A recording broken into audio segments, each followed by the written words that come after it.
안녕하세요, 오승열입니다. 베스트 매칭 시리즈, 오늘은 재밌는 앰프죠. 벨칸토의 C6i 인티 앰프. 벨칸토 앰프들이 어떤 소리를 내는지 여전히 아직 좀 궁금해하는 분들도 있고, 점점 이제 한 번도 안 들어보셨다가 이런 소리를 내는구나, 당신 말에 굉장히 공감을 한다, 이런 얘기들 많이 좀 들려옵니다. 그래서 이 C6i 크기로 봐서는 좀 상상이 안 가는 요만한, 사실 그걸 이렇게 알려주고 이렇게 조명을 비추지 않으면 이 제품이 뭔지 모를 정도의 작은 사이즈로 되어 있는 이 제품이 과연 어떤 스피커들하고 맞는지, 또 어떤 성능을 갖고 있는지, 그런 걸 좀 살펴보는 얘기를 좀 나눠볼게요. 벨칸토 얘기도 제 자의로 소리샵이 왜 이거를 못 팔고 있냐, 막 이런 얘기도 지난번에 시즌 1 때 제가 참 얘기를 많이 할 정도로 의외로 정말 이 실력에 비해서 정말 많이 알려지지 않은, 뭐 잘 쓰는 분들은 굉장히 잘 쓰고 있습니다만, 엄청난 브랜드, 좀 굳이 과장까지는 아니더라도 엄청난 사운드를 갖고 있는 앰프가 바로 이 벨칸토인데, 평가 자체가 덜 돼 있는 거죠. 그러니까 저평가됐다기보다 아직 좀 덜 알려져 있는, 여전히 그런 앰프라고 생각이 되는데, 제가 종종 얘기하듯이 앰프 자체가 굉장히 단순하게 생겨서 가격에 비해서 까맣고 그냥 일자로 딱 반듯하게 생긴 이런 디자인인데, 누가 보면 이렇게 전원부로 이렇게 보일 수도 있는 그런 디자인인데 가격이 엄청난 막 이런 제품도 있고, 그런 걸 감안해서 우리 제품을 모를 수 있겠구나 라고 해서 이렇게 좀 성능을 그대로 탑재한 채로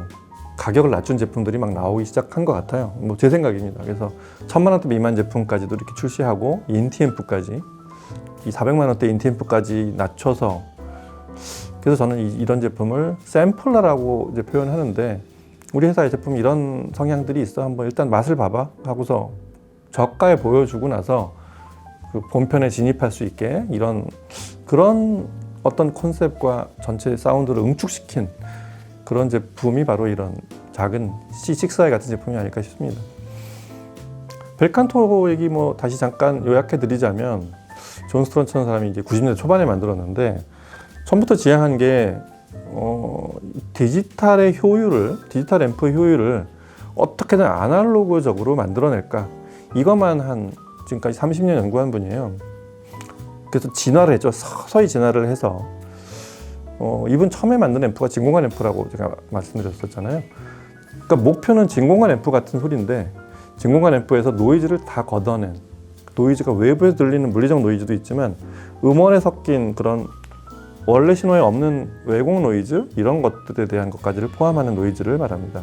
그래서 다시 얘기하지만 디지털의 그 효율을 최대한으로 아날로그화 시키는 그런 앰프를 만드는 게 그 벨칸토의 어떤 목표, 벨칸토 앰프의 컨셉인데, 그거의 방식이 첫째는 노이즈 레벨을 낮추는 거, 음원에 어떻게든 노이즈가 섞이지 않아야 이게 제대로 된 디지털 앰프라는 거, 이게 하나가 있고, 또 하나가 그거에 또 하나라기보다 그걸 실현시키는 방식으로서 비동기식 방식 접속, 비동기식 입력을 시키는, 비동기식으로 신호가 들어오게 하는, 디지털 신호를 입력시키는, 이거를 구현시키는 앰프가 바로 벨칸토라고 보시면 되겠습니다. 그래서 뭐 아시겠지만 처음에는 실버 시리즈하고 이제 블랙 시리즈 두 개로 대별이 되는데, 실버 시리즈는 이제 먼저 시작을 했지만, 먼저 론칭을 했지만, 나중에 블랙 시리즈가 나오면서 지금은 신제품이 출시가 되고 있지 않다고 보이는데, 이제 이 에볼루션이나 원, 이게 다 이제 처음에 은색으로 만들어서 실버 시리즈라고 제가 부르는 건지 원래 그렇게 자세해서 나누고 있는지는 모르겠는데, 이쪽을 블랙이라고 하니까 이쪽은 실버가 되겠죠.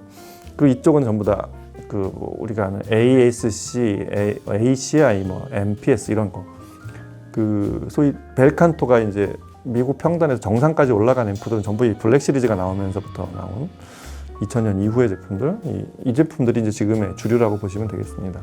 모듈도 좀 달라요. 그래서 실버 시리즈는 초기 제품이었기 때문에 자사에서 자체 증폭 모듈 만들기 전이라서 처음부터 뱅앤롭슨의 아이스 모듈을 썼죠. IC 모듈. 그래서 소리 자체를, 그거를 포기하고 다른 소리로 바꿔갈 수는 좀 애매하고, 그래서 그냥 그대로 쭉 그 전통대로 여전히 아이스 모듈을 쓰고 있다고 알고 있고요. 이쪽은 자사에 직접 개발한 그런 모듈로 가고 있죠. 기본적으로 풀 디지털 방식이고 아까 말씀드린 대로 그런 노이즈 레벨을 낮추고 어떤 비동기식으로 아날로그화 시켜서 굉장히 매끄러운 소리를 내는, 그래서 소리 자체를 들어보면 드라이브는 역시 D 클래스 앰프 방식, 그 디지털 앰프의 방식으로 뛰어난 드라이브에 굉장히 아날로그적이고 진공관적인 그런 아주 하모닉스가 느껴지는 아주 풍요한 소리, 이런 소리를 내게 만든 게 바로 벨칸토의 소리입니다. 그 지금 오늘 살펴볼 C6i가 바로 그 벨칸토 앰프의 어떤 응축 버전이고, 사실은 작지만 디지털 앰프의 장점이 안을 꽉 채우지 않고도 굉장히 풍요하고 아주 꽉 찬 소리를 낼 수 있다는 그런 장점이 있듯이, 이 작은 사이즈도 뭐 그게 쉬운 방식은 아니지만 상급 제품들의 어떤 것들을 조금씩 옵션을 빼가면서 소리의 정수만을 남긴 버전이 바로 C6i라고 보시면 되겠습니다. 기본적으로 스트리밍 기능이나 이런 거 하나도 없이 순수 앰프 기능만 있어요. 이게 또 이 앰프의 어떤 고급화라고 이제 표현을 하고 싶은데, 여기에 모든 게 다 있는 게 아니라 편리하게 쓰라고 만든 게 아니라 이거는 순수 앰프고 뛰어난 성능을 가진 작은 사이즈의 순수 앰프고, 뭐 여기다 스트리머랑 이제 플레이어 소스 기기들은 이제 붙여 쓰셔야 됩니다. 기본적으로 이 제품 C6i는 저거 일단 제일 핵심에 있는 게 HDR 코어라는 거죠. 역시 제가 좀 아까 설명드렸듯이 노이즈 레벨을 낮추는 모든 방식을 갖춘, 그래서 클락에서도 노이즈가 들어가지 않게, 노이즈가 소위 지터라고 해야 되겠죠. 클락에서의 노이즈 개념은 그런 지터가 들어가지 않은 클락, 그 다음에 파워 서플라이에도 이 듀얼 모드로 노이즈 레벨을 낮추는 방식으로 한 그 파워 서플라이가 또 자사에서 개발한 그런 MPS겠죠. 디지털 스위칭 증폭, 스위칭 파워 서플라이겠죠. 그게 들어가 있고, 그리고 기본적으로 모든 입력이 다 비동기식으로 입력이 됩니다. 그래서 굉장히 자연스럽다고도 할 수 있고, 이렇게 들렸을 때 위상 차이가 거의 발견되지 않는, 위상 차이를 이렇게 뭐 눈으로 볼 수는 없지만 귀로 들었을 때 굉장히 자연스럽게 들리는 다른 앰프들에 비해서, 그 다음에 매끄럽게 들린다는 아날로그적인 특성이 좀 뛰어난 그런 앰프라고 보시면 되겠습니다. 출력도 은근히 높아요. 이게 8홈 기준에 125W 출력을 내죠. 그리고 그 전 버전인 C5i에서 이제 비동기식 입력을 조금 더 강화시킨, 그 성능을 조금 더 끌어올린 게 이제 C6i가 됐다고 보시면 되고요. 기본적으로 인터페이스들도 뭐 다 고루 갖추고 있어요. 작은 사이즈에 뒤에 뭐 WBT 그 스피커 단자 쓴 것도 굉장히 고급화를 지향했다는 느낌을 좀 잘 주고요. 뒷면의 레이아웃도 아주 촘촘합니다. 앞은 좀 까맣고 이렇게 도트 매트릭스로 녹색불이 들어오는, 램프가 들어오는, LED가 들어오는 그런 디스플레이지만, 단순하지만 뒤쪽은 이 작은 크기에 오밀조밀하게 촘촘하게 그 레이아웃도 잘 해놨다고 이제 그렇게 생각이 되고요. 여러 입력 뭐 옵티컬도 2개 있고, USB 입력 있고, SPDIF 입력 못 갖춘 게 없습니다. 모든 입력 다 갖추고 있고, 저기가 좀 있죠. 그 헤드폰 출력이 있다는 것과 포노 입력이 있다는 것도 좀 특기할 만해요. 디지털 앰프를 잘 만드는 회사들은 포노 입력을 빠뜨리지 않습니다. 기본적으로 엄청난 오버샘플링을 한 다음에, 업샘플링을 한 다음에 다시 다운샘플링해서 내보내는, 그래서 굉장히 아날로그적인 소리를 내는데 굉장히 장점이 있는 방식이라서 포노 앰프를 굳이 뭐 뺄 이유가 없습니다. 그래서 바로 턴테이블 하나만 꽂으면 이 작은 앰프에도 아주 훌륭한 아날로그 턴테이블 소리를, LP 소리를 들을 수 있다는 것도 이 제품의 장점이라고 할 수 있겠습니다. 그러면 이 C6i로는 어떤 스피커들이 잘 어울리냐, 어떤 스피커들을 드라이브를 하는 게 좋으냐. 기본적으로 드라이브가 굉장히 뛰어납니다. 벨칸토 앰프들이. 그러니까 한축은 뛰어난 드라이브, 그리고 한축은 굉장히 아까 말씀드린 대로 아주 노이즈 레벨이 낮은 굉장히 순도 높은 소리를 매끄럽게 들려준다는 거. 그래서 사실 듣기 좀 잘 맞는 음악 장르가 딱히 있는 것도 아니고, 이런 건 좀 벨칸토가 잘 못해, 이런 장르가 있는 것도 아니에요. 그래서 그런 전 부분을 다 들을 수 있다고 생각이 되는 그런 사운드 스타일을 갖고 있는 앰프이기도 하고, 앰프의 드라이브라는 능력, 그 앰프의 스타일로 봐서 이런 거 있죠. 굉장히 섬세한 소리를 잘 내야 되는 그런 특성을 강화시켜서 만든, 그러니까 주로 하이엔드 스피커들이에요. 고역 특성이 아주 미묘한 소리까지 들리게 만든 굉장히 대역이 넓고, 특히 높은 대역과 공간 표현, 그다음에 아주 디테일한 해상도를 중시하는 그런 스피커들하고 잘 맞습니다.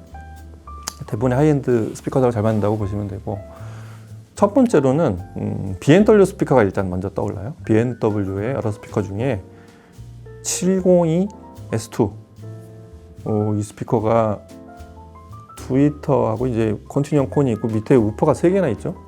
유닛이 여러 개 달린 이런 멀티 유닛 드라이브, 멀티 유닛 스피커 드라이버를 다른 멀티 유닛 스피커를 드라이브하기에 벨칸토가 굉장히 적당합니다. 특히 이 카본 트위터 위에 저 8 시리즈하고 다르게 이제 트위터가 이제 카본 트위터거든요. 이 방식 튜브 방식은 같은데 소재를 카본을 쓴 요 702, 705 요 두 제품 저 굉장히 좋다고 아주 품질이 뛰어난 제품이라고 생각하는데, 역시 8 시리즈에 살짝 가려져 있는 다이아몬드를 쓴 8 시리즈로 사람들이 달려가는 바람에 좀 가려져 있긴 한데, 사실 이 두 스피커, 이 7 시리즈 두 스피커가 굉장히 뛰어납니다. 뭐 시그너처가 있으면 더 좋겠고요. 근데 이런 멀티 유닛을 드라이브하고 대역이 이 스피커도 굉장히 넓습니다. 이게 아주 플랫하게 가는 부분만 해도 한 28kHz까지 올라가고 이쪽은 40Hz대까지 내려가는 거로 하여튼 그런 대역을 갖고 있고, 아까 말씀드린 제일 이 스피커를 어렵게 하는 게 우퍼 3개, 6.5인치 우퍼 3개를 드라이브를 해야 되는 그런 앰프 쪽에서는 그런 부담이 있는, 그게 좀 말쑥하게 빠져야 제 소리를 들을 수 있는 스피커인데, 벨칸토로 이걸 붙여보잖아요. 아주 말쑥하게 떨어져요. 그리고 그 통울림 하나 없는 말쑥함이 벨칸토가 만들어내는 아주 장점이 첫 번째 장점이고, 그 다음에 이 카본 트위터에서 그 벨칸토 특유의 매끄러운 윤기, 보통 B&W 스피커들은 모니터로 개발이 되었다고 해서 조금 심심하다고 하는 분들이 많은데, 그게 이제 컨티뉴엄 콘으로 오면서 조금씩 그게 좀 스튜디오에서 집으로 좀 많이 이동을 했다고 저는 표현하는데, 집에서 듣기 좀 편한 쪽으로 조금씩 많이 좀 이 튜닝이 좀 돼 가는 그런 과정이고, D4 버전이 나오면서 좀 많이 바뀌었는데 702 같은 705, 702 같은 스피커에서도 그런 부분들을 조금 또 윤기를 주고 감성 표현을 좀, 이게 카본돔이지만 카본돔의 장점이 또 물론 고유의 장점이 있지만 실크돔 같은 패브릭돔의 어떤 감성을 줄 수 있는 그런 앰프가 바로 벨칸토 같은 앰프입니다. 특히 노이즈 레벨이 굉장히 낮아서 음악적 품질이 이런 B&W가 정확성을 굉장히 중시하는 스피커들한테는 굉장히 뛰어난 해상도, 음원에 있는 정보를 다 들려주는, 공간 정보까지를 다 들려주는 그런 장점이 있으면서도 아까 말한 그런 감성 표현을 잘할 수 있는 아주 좋은 커플이 될 것 같습니다. 두 번째가 이게 오디오 벡터예요. 오디오 벡터의 R1 아르떼 옵션. R1은 이제 스탠드 거치형이죠. 이 스피커는 사실은 소리가 이렇게 어렵지 않게 나기도 해서 막 책상에 놓고 쓰는 분들도 있는데, R1 아르떼 소리를 제대로 듣는 거는 또 다른 문제예요. 이게 앰프와 배치 방식, 그 다음에 거기에 투입된 어떤 그 종합, 시스템의 종합에 따라서 굉장히 다양한 소리를 내주는 게 또 R1. 다양하다기보다 굉장히 품질이 등급이 다른 소리를 들려주는 게 R1 아르떼인데, 아르떼 버전은 옵션이 17가지인가 들어가죠. 그게 뭐 여러 가지 뭐 이렇게 공간 표현부터 그런 다른 하급 제품에 없는, 하위 제품에 없는 17가지 장점을 다 집어넣은 그런 스피커라서 공간감부터 어떤 다이나믹, 그 다음에 앰프랑 똑같은 성향의 노이즈 레벨을 낮추는 이런 거, 그 다음에 전체 대역이 밸런스를 갖추고 똑같은 시간에 시청자한테 도착하게 하는 거, 이런 거에 대한 설계가 굉장히 투철하게 되어 있는 스피커인데, 앰프가 그만큼을 또 따라가 줘야 됩니다. 그걸 잘 알고서 이렇게 드라이브를 해줘야 되는데, 벨칸토 같은 앰프가 역시 그런 좀 고급 기술, 좀 이렇게 좀 아예 그냥 너무 평범한 말이지만 그런 고급 기술이 투입이 돼 있는 아주 고정밀 신호를 내야 되는, 그래서 결과적으로는 자연스러운 소리를 내야 되는 스피커들에 굉장히 좋습니다. 그래서 이 스피커도 이쪽 위는 자사에서 개발한 AMT고 아래쪽이 6.5인치 우퍼가, 그게 굉장히 독특하죠. 그 우퍼가 그렇게 사실은 쉽게 움직이는 것 같지만 정확한 소리를 내는 거하고는 좀 또 다른 문제가 있는데, 그것까지를 드라이브를 잘 해줘야 이제 공간 속에 소위 사라지는, 이게 뒤로 살짝 만곡해 있는 루트형으로 생겼죠. 그렇게 만든 이유가 있습니다. 스피커 존재는 사라지고 음악만 들리게 만드는 또 대표적인 스피커가 또 이 R1 아르떼 버전인데, 벨칸토로 드라이브하면 오히려 소리가 조금 여유가 있을 정도로 아론 아르테 같은 스피커는 아주 굉장히 뭐라 그럴까, 음악만 소리가 쏙 빠지게 이렇게 쏙 빼나온다고 할까요? 앰프가 뭐 그런 컨셉의 소리를 만들어줍니다. 굉장히 그렇게 되면 어떤 소리가 되냐면 그 오디오 벡터 스피커들이 조금 그런 게 있어요. 상위 R3, R6도 그렇지만 드라이브가 잘 되잖아요. 그러면은 굉장히 고급지고 풍요한 소리가 납니다. 제가 고급지다는 표현을 자꾸 쓰는 이유가 오디오 벡터 소리가 아주 제대로 드라이브가 되면 정말 뭐라 그럴까, 아주 귀족적인 소리가 나요. 마치 그 마감처럼 반짝반짝하면서도 아주 그냥 사람이 이렇게 좀 쑥 빠져들게 만드는 그런 소리를 내는데, 거기까지 올라가야 그 오디오 벡터의 소리라고 생각이 됩니다. 근데 아론 아르테 소리는 최소한 벨칸토 같은 앰프가 드라이브 해주면 그런 소리를 들을 수 있습니다. 그 다음으로 이 프로악의 K1을 빼놓을 수가 없습니다. 저는 K1 칭찬을 하여튼 틈만 나면 하고 있는데, 프로악 역대 저는 한 뭐 5개 제품을 뽑아보면 항상 K1을 순위권, 그 중에서도 중간 이상으로 뽑고 싶을 정도로 정말 잘 만든 스피커인데, 일단 이 스피커는 리본 트위터를 쓴 것과 동시에 프로악 최초로 이 케블라를 쓴 그 미드베이스, 이 두 개를 잘 배합을 해내는 그런 소리를 내주는 앰프가 굉장히 중요해서 그 소리를 제대로 내는 그런 앰프 자체를 좀 설정을 잘하는 게 굉장히 중요할 것 같아요. 설정을 하려면 이 K1의 소리를 좀 이해해야 되고, 하지만 여전히 그 리스폰스 시리즈를 베이스로 해서 위로 올라간 한 등급 위로 설정한 그런 시리즈라서 굉장히 풀바디와 박진감 있는 소리를 내는 건 프로악의 DNA라고 할 수 있고요. 그런 소리를 기반으로 해서 그런 조금 더 해상도가 높은 베이스, 그러니까 전에 프로악 리스폰스들이 이렇게 베이스의 양감과 매시브한 느낌, 다이나믹을 좀 더 프로악을 사는 이유로 샀었다면, 그게 프로악이었다면, K 시리즈가 되면서는 해상도가 좀 더 더해지고 좀 더 말쑥한 다이나믹은 여전합니다. 근데 굉장히 말쑥하고 해상도가 좀 더 좋아진 그런 베이스가 되어 있어요. 그리고 리본 트위터, 그 아주 감미로우면서도 아주 섬세한 표현에 능한, 그리고 공간 표현에 굉장히 뛰어난 리본 트위터의 그 품질까지를 밑에 그 케블라 베이스하고 잘 배합을 시켜주는 그런 앰프가 필요합니다. 프로악은 종종 그래서 저는 정답으로 항상 진공관 앰프를 제시하고 했었는데, 진공관 앰프에서 지금 좀 아까 말씀드렸듯이 노이즈 레벨을 싹 걷어낸, 제일 최소한으로 낮추고 극히 자연스러운 소리를 낼 수 있는, 사실은 이보다 좀 더 큰 앰프들이 적당해요. 뭐 EX나 이런 인티를 쓰면 더 좋고, 뭐 ACI6 같은 큰 아주 대형도 있지만 C6i 정도가 최소한이라고 생각이 됩니다. 거기서부터 프로악 K1 소리를 들을 수가 있어요. 그래서 이렇게 들으면 말쑥한 베이스면서도 아주 에너제틱한, 이렇게 좀 그래도 사람을 위해서 박두에 오는 베이스를 느낄 수가 있고, 고음이 특히 굉장히 감미로워요. 그게 아마 베이스보다 좀 더 벨칸토 앰프가 이런 아주 정말 달달한 고음을 내는구나라는 거를 좀 더 잘 느낄 수 있는 게 K1입니다. 이렇게 소리가 나야 K1 소리라고 할 수 있고, 벨칸토가 그런 소리를 내는 어떤 그 에너지 원이라고 보시면 되겠습니다. 그래서 K1은 뭐 전용 스탠드 쓰게 돼 있는데, K1 소리를 이렇게 내면 굉장히 대형기 소리가 나요. 사실은 프로악에서 제일 큰 사이즈, 제일 큰 규모의, 제일 용적도 큰 그런 스탠드 거치형이라고 말씀드렸듯이, 사실은 뭐 이 스탠드 거치형의 형식을 갖추고 있지만 톨보이의 아주 그 장점까지 같이 딴, 톨보이에서 없는 소리를 내는 그런 톨보이, 그런 소리를 내는 게 바로 K1이라는, 그렇게 좀 이해를 하시면 좋을 것 같습니다. 프로악 좋아하시는 분들과 그 다음에 이런 프로악에서 어떤 그런, 나는 양감보다는 양감에 조금 해상도가 좀 더 들어간, 그러면 내가 다른 브랜드 아니고 프로악을 여전히 더 사랑하겠다, 이런 분들한테는 벨칸토 앰프가 굉장히 중요한 그런 커플이라고 생각이 됩니다. 벨칸토 C6i로 뭐 그 이상도 좋습니다. 프로악 K1 꼭 한번 들어보시기 바랍니다. 자, 그래서 오늘은 벨칸토 앰프 중에 C6i, 벨칸토의 그 모든 성능, 그 다음에 성향을 잘 응축시킨 샘플러 같은 이 앰프를 같이 좀 살펴봤고요. 어떤 스피커들과 같이 쓰는 게 벨칸토 앰프를 듣는 방식, 그 다음에 그 스피커의 제소리를 내는 방식인지 잠깐 같이 얘기를 나눠봤습니다. 다음 시간에 또 다른 제품으로 찾아뵙도록 할게요. 감사합니다.